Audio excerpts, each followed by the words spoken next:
So, hello, good people. I hope that you all can hear me. Okay. Um, Listen, I woke up like this. First thing in the morning. This is me. Okay, raw and uncut. Anyway, the Lord was dealing with me early this morning, and He gave me a word. I began reading in Joshua, and it was talking about when the Lord gave Joshua instructions.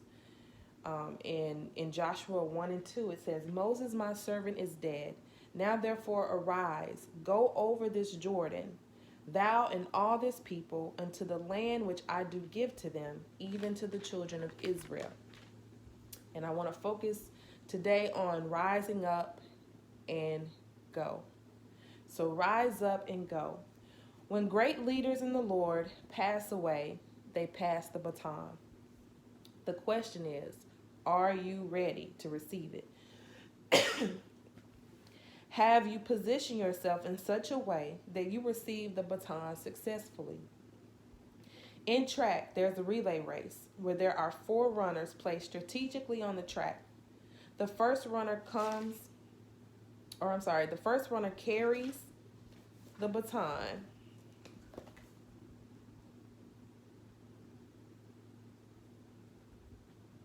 The first runner carries the baton. While running, they pass it to the second runner. Now, in order for the second runner to receive the baton successfully, they must be in position. Someone say, be in position. If that runner receiving the baton is out of position, 2 things can happen. Either they are disqualified. Someone say, don't be disqualified. Or they set themselves up to drop the baton. Someone say, please don't drop the baton. That is one of the worst things in the race. When the baton is dropped, people are like, oh, it's so disappointing. Please don't drop the baton. In a successful handoff, the receiving runner, y'all, I can't read my own handwriting. I tried to write. I'm ambidextrous, but when I write with my left hand, sometimes it's a little messy.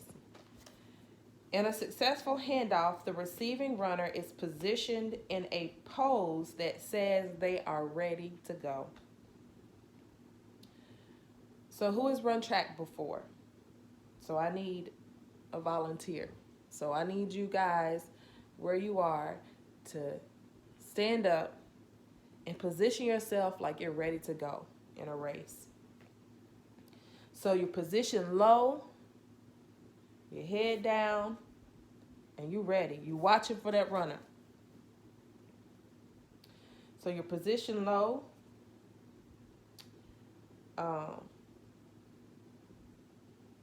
And then you start running and your hand is thrown back.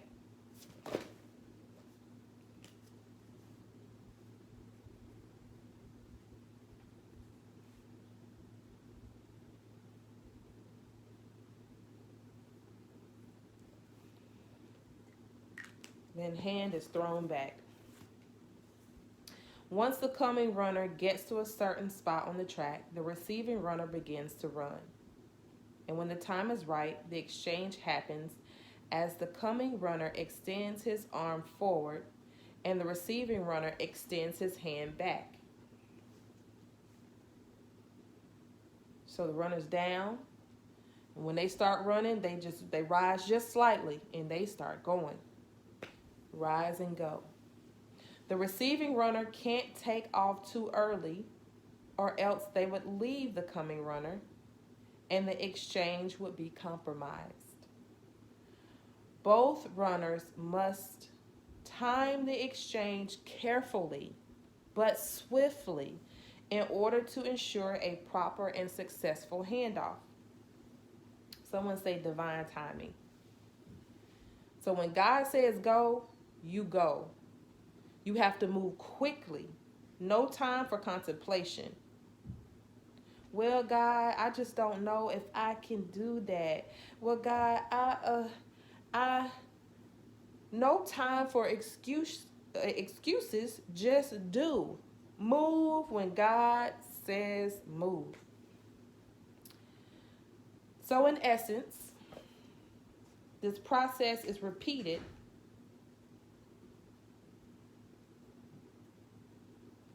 This process is repeated with the other runners until the race is complete. Someone say, finish the race. As each runner has the baton, it's up to them to do what needs to be done so the race may continue. Someone say, he's counting on you.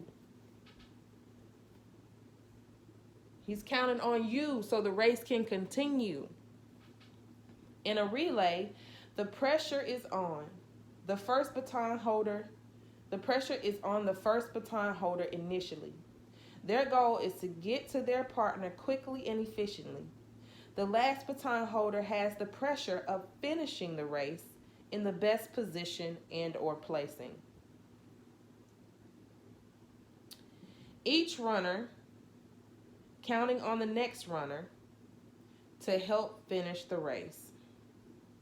Each runner is counting on the next runner to help finish the race.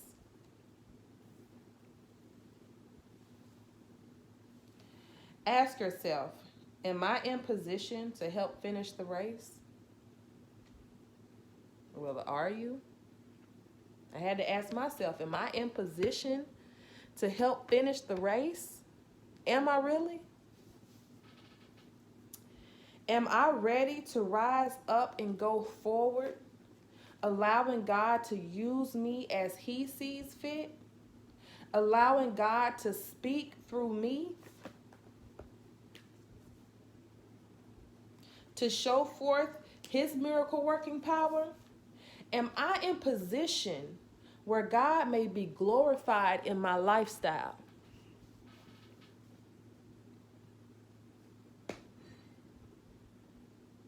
Where God may be glorified in our lifestyle. Are we in position? 4 things to get you in position. 4. Read. Study His word to show thyself approved, and also to rightly divide His word of truth. To rightly divide His word of truth. Number 2, pray. Pray without ceasing. In the face of trial, tribulations, in the face of temptation, pray. Pray when things are good. Pray when things are bad. Just pray. Listen. After you pray, listen for God's holy instructions. You must know His voice. John 10:27 says, my sheep know my voice, and a stranger they will not follow. Lastly, obey. So you've read, you've prayed, you've listened, and now it's time to obey. Carry out what God has given you to do. Rise up and go.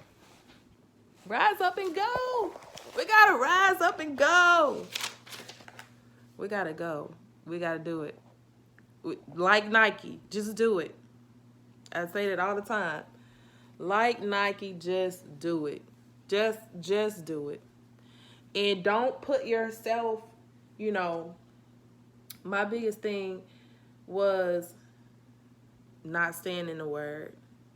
We have to eat this word and digest its contents. And I could always tell when I've been away from the word, temptation becomes greater to resist. And you find yourself not desiring to pray as much as you should. But you have to just do it, like Nike. Just do it. So I encourage all of you to rise up and go.